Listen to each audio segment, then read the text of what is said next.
manifestou decidida vocação musical. Seu pai, músico da Imperial Capela, ensinou-lhe os primeiros rudimentos da arte. Era um pobre artista, cujo único mérito estava na voz de tenor e na arte com que executava a música sacra. Inácio, conseguintemente, aprendeu melhor a música do que a língua, e aos 15 anos sabia mais dos bemóis do que dos verbos. A rabeca foi o primeiro instrumento escolhido por ele, como que melhor podia corresponder às suas sensações da alma. Não o satisfazia, entretanto, e ele sonhava com uma coisa melhor. Um dia veio ao Rio de Janeiro um velho alemão que arrebatou o público tocando violoncelo. Inácio foi ouvi-lo. Seu entusiasmo foi imenso. Não somente a alma do artista comunicava com a sua, como lhe dera a chave do segredo que ele procurara. Inácio nascera para o violoncelo.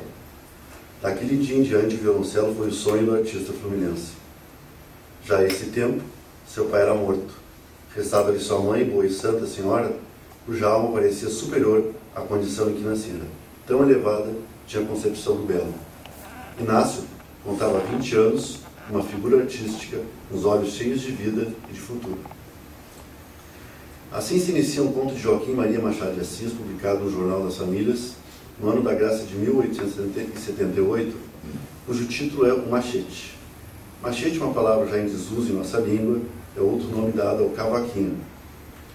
Pois se trata da história de um rapaz que, vivendo no Rio de Janeiro, ainda colonial, se apaixona pelo violoncelo. Tocava a rabeca para os outros e o violoncelo para si. Vivia com sua mãe em uma casa de periferia. A boa velha adoece e morre. Na noite seguinte à morte da mãe, escreve para o violoncelo uma elegia. Quando Carlotinha, a esposa, ficou grávida, Inácio trouxe uma composição nova, a segunda que lhe saía da alma, dedicada a essa esposa. A terceira composição para o violoncelo realizou quando do nascimento do filho. E como diz Machado de Assis, no decorrer do conto, a vida correria assim monotonamente bela e não valeria a pena descrevê-la, a não ser um incidente ocorrido naquela mesma ocasião. Pois dois estudantes de direito, de nomes Amaral e Barbosa, atraídos pelos sons do violoncelo, aproximam-se das janelas entreabertas da casa de Inácio e ouvem do lado de fora cerca da metade da composição. O restante do conto trata do estreitamento da relação entre os dois jovens estudantes de direito e o casal. Barbosa tocava machete, cavaquinho, e aos poucos Carlotinha torna-se deslumbrada pelo som daquele instrumento, considerado rude e popular, tão diferente do distinto violoncelo de Inácio Ramos. Ao final da história, se fica sabendo que a nobre esposa, de tão encantada que ficara pelo machete de Barbosa, abandona o marido e o filho, indo viver com o estudante. Pois que movimentos de mudança se processam no protagonista desse conto, identificado com o pai, que era músico. Inácio Ramos, desde criança, se decide pela música. Mas o pai era um músico pobre e desconhecido. Inácio faz igual e faz melhor. Inicia-se pela rabeca, mas ao conhecer um músico alemão, troca o velho instrumento pelo violoncelo, esse sim, mais culto, mais nobre. Percebe-se aí um distanciamento da identificação inicial com o pai.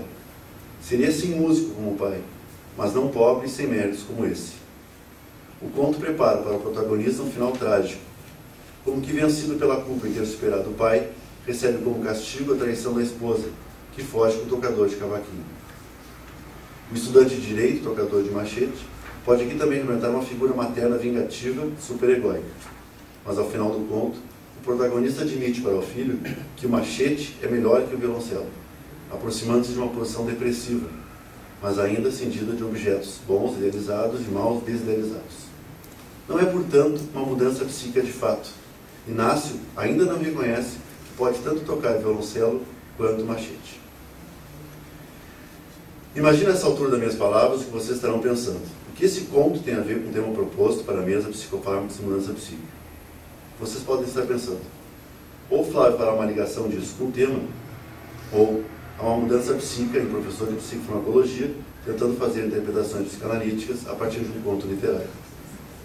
Eu diria a vocês que ambas as respostas estão corretas. Eu não excluiria a priori nenhuma delas. Pensei então em trazer aqui, para essa discussão nessa manhã, 3 reflexões que eu fiz sobre a relação psicofármacos e mudança psíquica. Eu voltarei ao Machado de Assis mais adiante. Primeiro, a primeira reflexão eu denomino de psicofármacos auxiliando ou prejudicando o processo psicoterápico.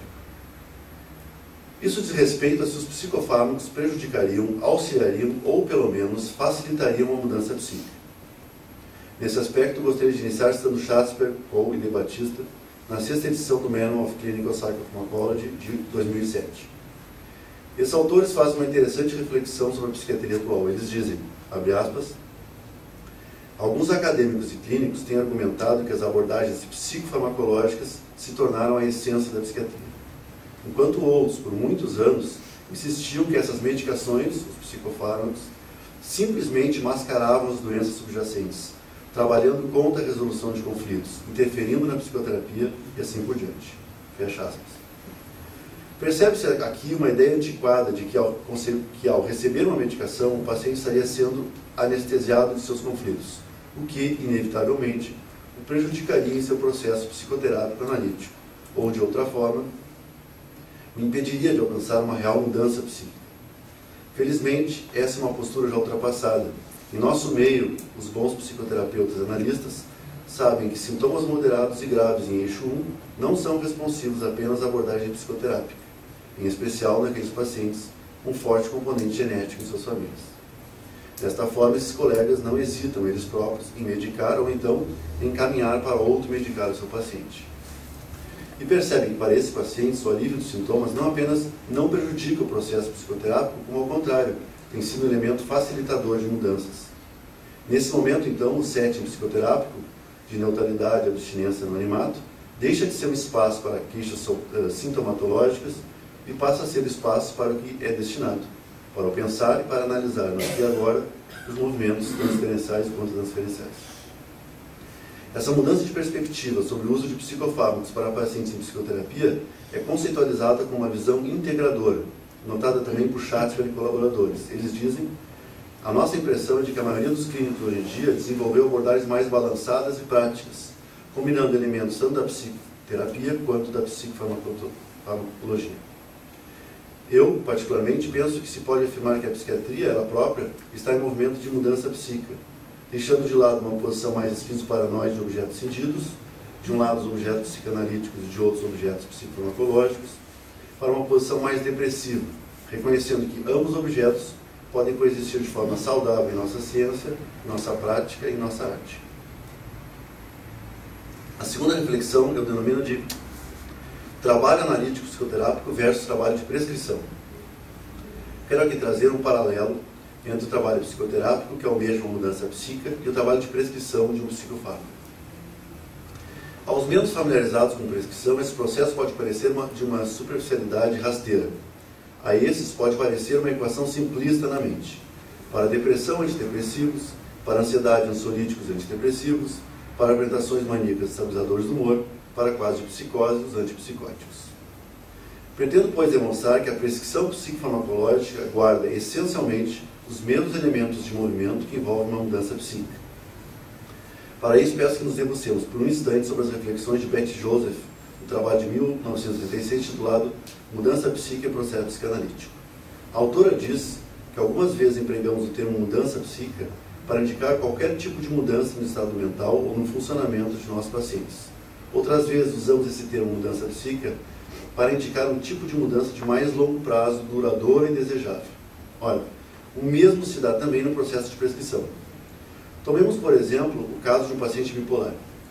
Quando se prescreve uma medicação para transtorno bipolar, não se almeja, sob hipótese alguma, a simples resolução dos sintomas atuais.